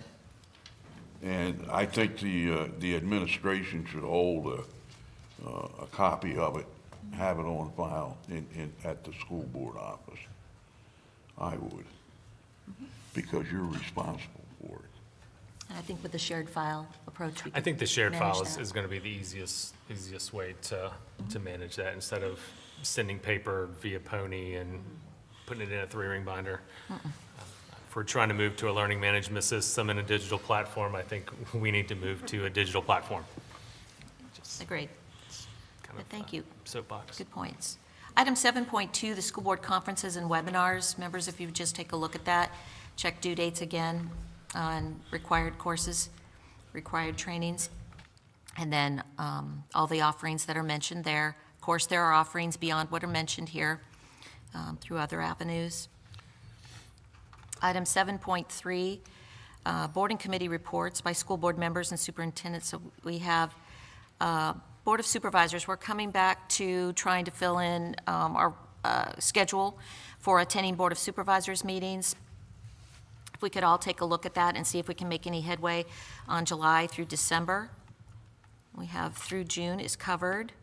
I'll take July. Ms. Diggs will take July 17th. Thank you, Ms. Diggs. Sure.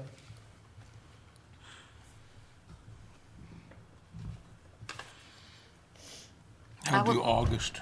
Mr. Morgan will take August. I will take October.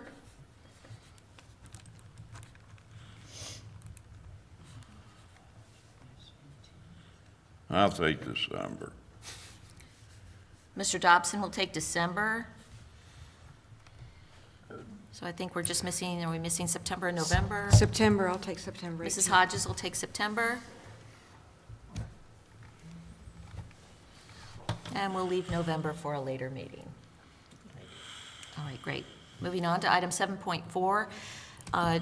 Just to mention here that we are having a school board work session Friday the 21st, 2025, weather permitting, I think, 8 to 12 in the Matthews County School Board Conference Room. So we are planning on having that.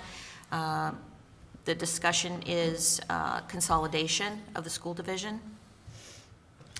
Item 7.5, we have a busy week next week. Yes, Mrs. Yeah, Hodges? is it possible to have a virtual meeting if we don't have it face-to-face? I don't know how difficult that is. I only say that because I feel this urgency Right. with, you know, to try to narrow down where we're going with our projects, our building projects. Unfortunately, the work session is a public meeting by nature. Well, that's And so we would not have the ability to inform the public. So we are going to have to work around this. It's essential that we have this meeting, but Mother Nature will let us know if we're going to have it on Friday. Any other questions about that? 7.5 then, next week is busy. We have a town hall for the community, February 25th, that's Tuesday, 6 p.m. here in the Murray Brooks Auditorium at the middle school. And then the next day, we have the winter work session on from 8 to 3 in the Chesapeake Bank Matthews Community Room. That's February 26th, Wednesday, from 8 to 3. Moving on to action items, action item 8.1, approval of the amended 2024-2025 academic calendar. Do I have a motion? I make a motion to amend the 2024-2025 academic calendar to make up missed school days due to school closings by changing 1 p.m. early dismissal days to full days on June 3rd through 6th, 2025, and extend school day dismissal time from 2:50 p.m. to 3:05 p.m. as listed. Do we have a second? I second that. Do we have discussion?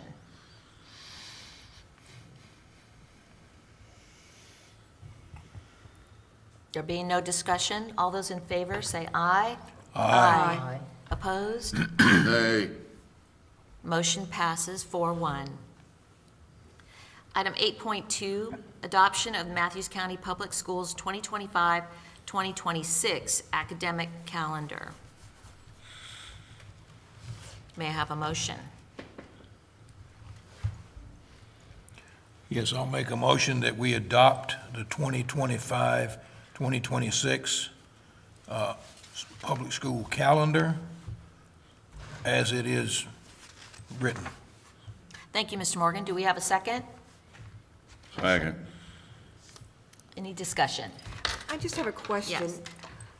And I'm not even sure we have an answer, but it just seems to me, several years ago, we used to include like snow days in our calendars, and it just struck me that we're not doing that anymore, and I'm making an assumption it's because we haven't needed them for years. But is there any, do other school divisions still have snow days, you know, built in, makeup days for snow days built in? So the state code has changed to 180 days or 990 hours. Right. That the addition of the 990 hours kind of removes the need to making up every single day. So Right. we have bank hours. Right. What this calendar does is it removes any of the half days or the early dismissal days, and it also adds 2 additional days from this year's calendar. So this year we're operating on 177. Next year's calendar has 179. So it provides us a fair number of hours that are technically bank hours. And one of the things that I talked about with the faculty and support staff advisory team is if we don't need those hours by the time we get really past spring break, can we look to adjust that calendar to where we have the last day of school kind of close? Because right now, after graduation, students are still coming back for 2 days, and then there are 2 teacher work days. So if we don't need that time, can we then go back and shorten the calendar a little bit? And so then students could end the Friday before graduation or something along those lines. So in a sense, it does help to build in some additional hours to our calendar for next year. To provide us a little more wiggle room. So we've missed 8 days so far this year. Tomorrow's going to be 9, probably 10. But we'll wait and see. We'll kind of wait and see kind of what the weather looks like. But to go back to the other calendar, this year's calendar and the additional time, that gives us a little more latitude for anything else that comes up, along with moving to some remote learning days gives us flexibility. So yes, this does build in more bank time for next year, with the understanding that as we get closer and we don't need that additional time, can we kind of not change graduation date, but change that last day of school? Okay. That'd be nice, yes. Thank you. And I just wanted to comment that the 2 versions of the calendar that came out, there was teacher and staff input to those 2 choices regarding the November 3rd and 4th, whether or not to make those teacher work days or not. And I did appreciate the input from the teachers on that point, and that was very informative to read those comments. Any further discussion? There being none, all those in favor, say aye. Aye. Opposed? Motion passes 5-0. Item 8.3, adoption of the 2025-2026 operating budget for Matthews County Public Schools. May I have a motion? I make a motion to adopt the 2025-2026 operating budget for Matthews County Public Schools as listed. Thank you, Ms. Diggs. Do we have a second? Second. Any discussion?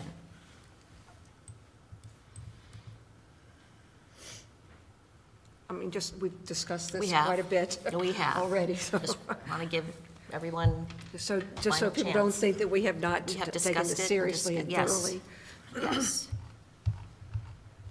All right, there being no discussion, all those in favor say aye. Aye. Opposed? Nay. Motion passes 4-1. Item 9, citizens' comments on items discussed during the meeting. Do we have any citizens who'd like to approach? Ms. Lockerbie. Ms. Lockerbie and then Mr. Hicks. I wanted to clarify that my initial request was for the paraprofessionals, that since they have gotten the teacher's work, my suggestion was that they should also receive the pay that they're not getting. The next thing was I appreciated Mr. Dobson suggesting that maybe we pay more for special education teachers so that we could draw somebody in. That suggestion quickly went to CTE. And so what I would like to say is I'm on the state special education executive committee, and I feel obligated to let you all know that the state doesn't require you to have CTE But what they do require you to have is a free and appropriate public education for the students with disabilities. They are not receiving that at this time. Because you cannot find somebody does not absolve you from your legal obligation. So, what does that mean? You can't find anybody? That's fine. So now you have to find another alternative. That may be, if the parents want, busing them to a private school. Maybe you need to contract out to get somebody in temporarily. Qualified people, not a body. That doesn't mean you just get a sub, you get somebody with no degree, you just pick somebody off the street. That doesn't cut it. It has to be a qualified individual.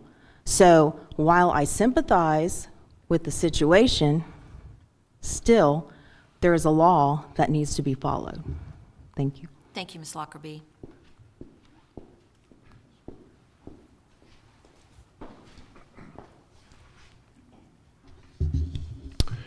Richard Hicks, North Virginia. Let me get this right. Evidently, parents are incapable of feeding their children when they're at home on snow days. How sad. Someone says, I am so glad we are taking care of the kids. Reminder, it's not the school board's job to take care of the kids. Your job is to educate them. Maybe this is a clue as to why you can't even teach math. Thank you. Thank you, Mr. Hicks. Thank you. Emily Betts, 240 Providence Road, Cardinal. I just wanted to say I would like to piggyback on what Dr. Daniels' comment was about the loaves and the fishes for the 5,000 today. I would like to also thank the multiple teachers and paras that we have here at Thomas Hunter that helped organize and distribute these bagged meals. I was given about 2 to 3 hours to arrange the best way to coordinate this distribution before the students were to go home. Also, so I want to make sure that those people that helped, and there were a lot of teachers that helped, that had planning or had students and brought them down so that they could get those meals. Also, paras stationed themselves in the cafeteria to help, and it was super helpful for me because we didn't have a lot of people to do this. So they came out of planning and all that, and it was wonderful. Also, I'd like to thank Hudgens Dollar General. This is strange, but I'd like to thank Hudgens Dollar General for donating about 200 bags to Thomas Hunter today. Last minute, a parent called up and asked to use the bags to put the meals in to help the students carry them home more easily. So, thank you. Thank you.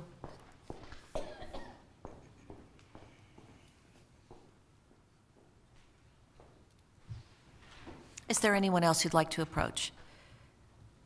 All right. Board member comments? No. Ms. Diggs? Sure. I thought it was quite remarkable when I heard you say that the number of lunches that went out today for our kids. And Mr. Hicks, I totally hear you tonight. I know that you have to know that when we teach the children, they learn better, so the data tells us, if they have been fed well. Now, I know these lunches went home for them to get fed when they're home, but I also know that we have a lot of children in this county that are on subsidized lunch, if it were to be that, and breakfast. And I can recall when I returned to the States after being in Africa, and I was in Gloucester County at the time, and realizing the number of children in that county that needed food at home on the weekends, and some very generous people in Gloucester County got together and we started the snack pack program over there. And it made a difference. And we have that here in this county that many people donate to on a regular basis for our children who are in need. And I am so grateful for that. And I really do applaud what happened today, because from my view, it is a win for the children and the parents who may not have the money to feed them what we have been able to provide for them for the next 3 days. Thank you. Well, thank you, Ms. Diggs. Any more? Okay, Mr. Dobson?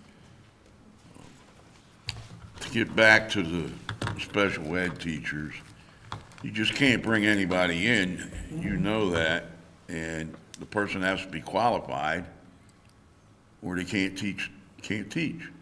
And I wouldn't want someone in there that wasn't qualified. That's a whole different ballgame handling these children. And I don't think there's anybody around this in the four county area here that's not short teachers in special ed. They got to hire another one over here at Gloucester, and I don't know if they're going to be able to get one to fill it or not. So, I mean, we do the best we can. I mean, you can't put a body in there if you don't have one. And you sure don't want to put somebody in there that don't know what they're doing. I wouldn't want to handle those children all day. They probably drive me nuts, but I mean, they got special needs, and I have no idea how to handle them children. So unless you can come up and find somebody that's qualified, I couldn't see putting anybody else in there if it was me. So, Thank you, Mr. Dobson. yeah. Moving on, item 10, school board members' reports. Does anybody have, any member have anything they'd like to say in addition tonight? Mrs. Diggs, Ms. Diggs, excuse me. I know that when we had the tour of the schools most recently, we had some really good feedback from the people who visited the schools, and it was a very rainy morning, but they were seeing things in action with so many of the teachers at the elementary school. I know Ms. Amber Williams impressed the group a good deal, and Mr. Applegate, you all, that whole area, and Ms. Williams, and having the students lead at the different schools was also wonderful for them. So that was one point. And one thing that happened, Jackie Schroeder's not here tonight, but over at the elementary school, I don't know, recently, a couple weeks ago, they had a bingo night that on Wednesday, I think they had 35 folks signed up, and Friday evening, they had 116 signed up, and it was most successful. So hats off Wonderful. to that Very group. good. Thank you. To touch on what she just said, one of the ladies that was on that tour that you talked about wrote an article in the newspaper telling about their Mary experience they had that day. So that's always a good thing to see. What I'm going to talk about is one of the additional duties I have in the county here is I sit on the 250 anniversary for the United States Committee. And I've talked to Mr. Applegate. We would like the students to film the reenactment of the fight over here on Gwynn's Island they had. And that would be in July of 2026. And I guess that's called Cricket Hill. And then that same time period, a little earlier, probably in May, I think it is, they're going to do a play at the auditorium. It's called Crickets on the Hill. And I also asked him if he could get his students to film that. We're looking at trying to get student involvement with this USA 250. And we have a concert coming up. I haven't had a chance to get over and talk to the music teacher, but I'd like to get them involved. We'd like to get some of the students to play with the Gloucester Orchestra that played some here in May this year. And they're really good. We'd like to get some of the first chair people to participate with them if it's possible. And that's all I have. Terrific. Any other comments from anyone? All right. Moving on to item 11, closed meeting. May I have a motion?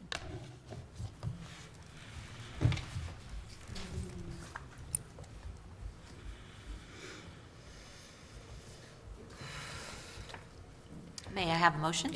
I make a motion to enter into closed meeting in accordance with the Virginia Freedom of Information Act, Section 2.2-3711, Prin A, Prin 1, discussion or consideration of personnel matters, spring coaching appointments, extracurricular activity sponsorship appointments, and intramural basketball coach appointments, and Section 2.2-3711, Prin A, Prin 2, discussion or consideration of admission or disciplinary matters concerning students. I have a second. I second it. Any discussion? There being none, we are in closed meeting.